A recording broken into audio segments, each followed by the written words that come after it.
Salam semangat Oma Sate Pak D. Klamut. Antara perjuangan dan pengharapan.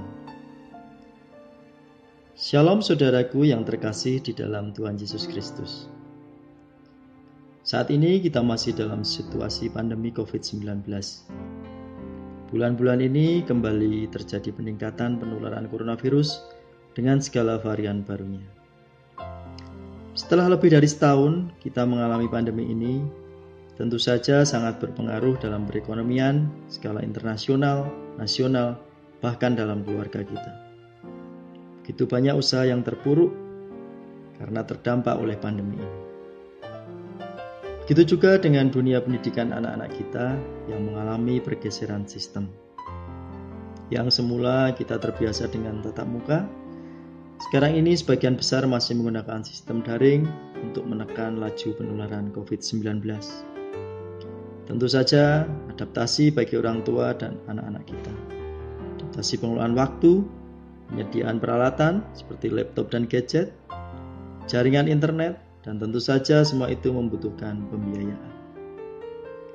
Diperlukan biaya yang tidak sedikit untuk pendidikan saat ini. Walaupun pemerintah sudah memberikan berbagai macam subsidi seperti sekolah gratis SPP untuk sekolah negeri dan bantuan paket kuota internet, tetapi di luar itu tentu saja masih banyak biaya yang harus kita persiapkan seperti untuk pembelian seragam, buku-buku, perlengkapan sekolah, uang saku, bekal, kendaraan, dan lain sebagainya. Pada era ini, pendidikan sangat penting dalam menghadapi tuntutan perkembangan zaman. Tanpa pendidikan yang baik, negara kita akan tertinggal jauh dalam segala hal dengan negara yang lain. Mau tidak mau, suka tidak suka, kita harus membekali anak-anak kita dengan pendidikan yang terbaik. Seperti tertulis dalam kitab Amsal 4 ayat 6 sampai dengan 7. Jangan meninggalkan kebijaksanaan, dan dia akan melindungi Anda. Mencintainya, dan dia akan menjagamu. Awal dari kebijaksanaan adalah ini. Dapatkan kebijaksanaan. Meskipun itu menghabiskan semua yang Anda miliki, dapatkan pemahaman. Dari ayat tersebut jelas kita harus mendapatkan kebijaksanaan atau ilmu pengetahuan walaupun menghabiskan semua yang kita miliki. Pendidikan tentu saja tidak hanya didapatkan dari bangku sekolah. Waktu terbanyak adalah di keluarga. Jadi kita sebagai orang tua juga harus bertanggung jawab dalam pendidikan anak-anak kita tatkala di rumah. Bisa berupa pendidikan tingkah laku, etika, maupun membantu anak-anak kita mengulang pembelajaran di sekolah seperti mengerjakan PR dan belajar. Luar biasa tantangan dan tanggung jawab yang harus kita emban. Selain menyediakan biaya pendidikan, kita juga harus mendidik anak-anak kita sendiri. Meluangkan waktu kita untuk mendidik, bermain, memberikan perhatian secara khusus setelah kita disibukkan dengan pekerjaan kita, baik di kantor maupun di rumah. Seperti firman Tuhan dalam Amsal 22 ayat 6. Didiklah orang muda menurut jalan yang patut baginya, maka pada masa tuanya pun ia tidak akan menyimpang daripada jalan itu. Kita sebagai orang tua harus mempunyai perencanaan yang matang dalam pendidikan anak kita, seperti tertulis dalam Lukas 14 ayat 28 sampai dengan 30.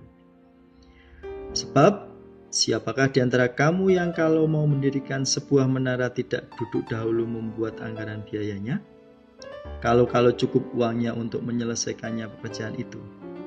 Supaya jikalau ia sudah meletakkan dasarnya dan tidak dapat menyelesaikannya, jangan-jangan semua orang yang melihatnya mengejek dia sambil berkata, orang itu mulai mendirikan, tetapi ia tidak sanggup menyelesaikannya.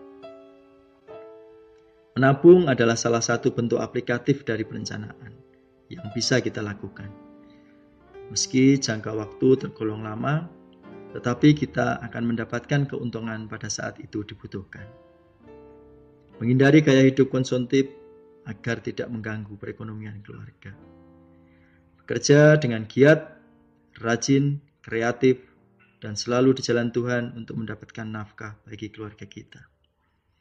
Memotivasi anak untuk belajar dengan giat dan rajin karena saat ini banyak sekali beasiswa pendidikan untuk anak-anak berprestasi. Dan yang terutama kita selalu berserah, berdoa, mengucap syukur kepada Tuhan dalam segala hal, seperti tertulis dalam Filipi 4 ayat 6 dan 7.